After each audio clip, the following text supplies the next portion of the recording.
Voy a presentar esta tarde a dos amigos que trae Camilo, brasileños, ellos, que desarrollan su actividad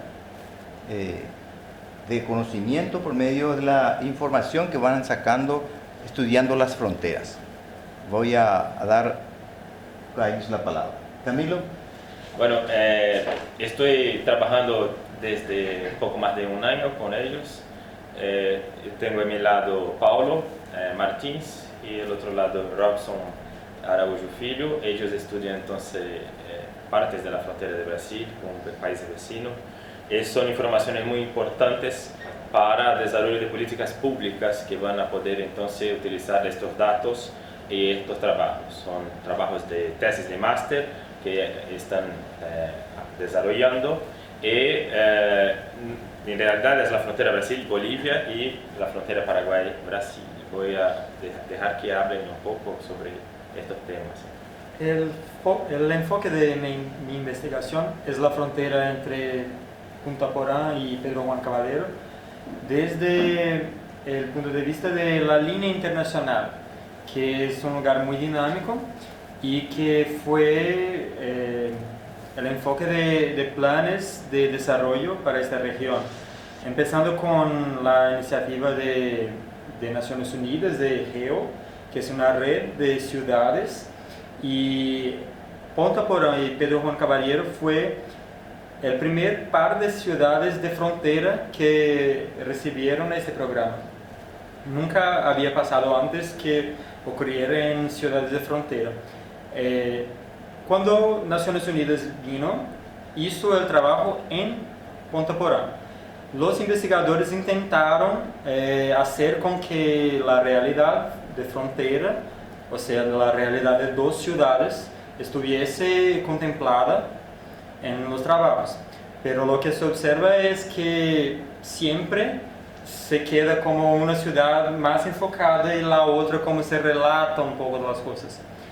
Y después otras iniciativas se desarrollaron ahí, como demarcadamente el shopping en la línea internacional, o sea, una serie de más de 200 casillas de comercio que cambiaron mucho la dinámica comercial ahí. Entonces ese es el enfoque y se percibe que en la frontera hay mucha creatividad. O sea que si sube el dólar hay alguien que pierde, pero hay alguien que gana. Si baja el dólar, si el gobierno cambia la ley, siempre hay una situación muy dinámica en que un solo cambio produce muchas consecuencias, pero que siempre hay oportunidades de pérdidas y de ganos también.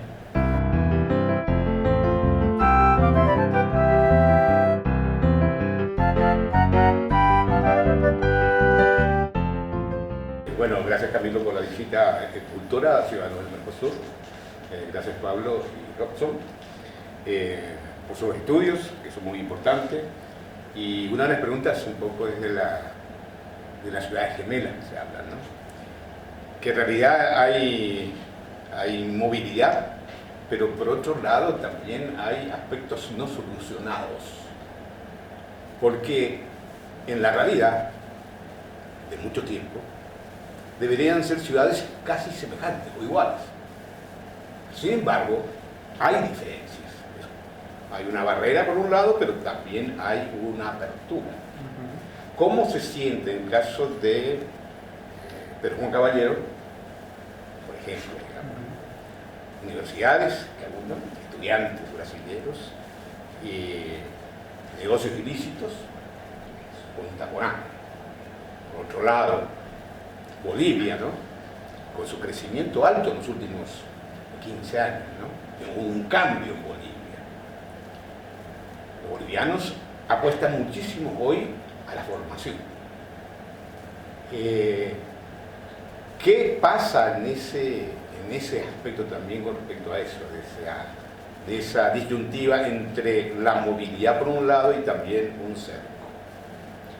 Las políticas suelen ser planeadas desde los centros de poder, desde Asunción o desde Brasil o desde La Paz. Y las fronteras son muy abandonadas, o sea que nadie les da atención, pero si el alcalde dice, tengo una idea, tengo un plan y quiero hacer eso, no se puede, porque la ley está ahí. Y entonces los alcaldes, la gente, las universidades tienen muchas ideas para cambiar esa realidad. Y es natural que en cualquier situación de que dos ciudades se encuentren, que una se especialice, que una tenga una vocación y que la otra desarrolle su vocación. Pero en las ciudades gemelas está como un poco más difícil que puedan llevar enfrente estas ideas.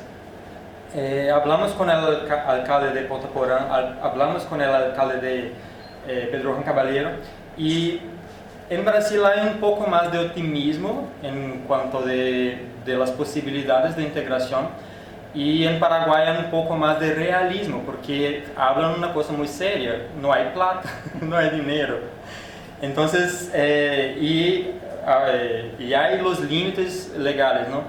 En muchos casos,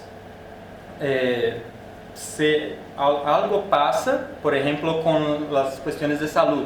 Los alcaldes pueden hablar y hacer las fechas de vacunas y cosas así, como las mismas fechas, y hacer un programa en conjunto. Pero esto está simple. Y si quieren no hacer una obra de infraestructura, esto está un poco más complicado y depende mucho de iniciativas como el FOSEM o de otras cosas así. En Pedro Juan, la oficina de turismo está financiada por FOSEM. El shopping que hablaba fue financiado por Unión Europea. O sea que la cuestión de dinero es un tema importante para que otras iniciativas puedan acontecer.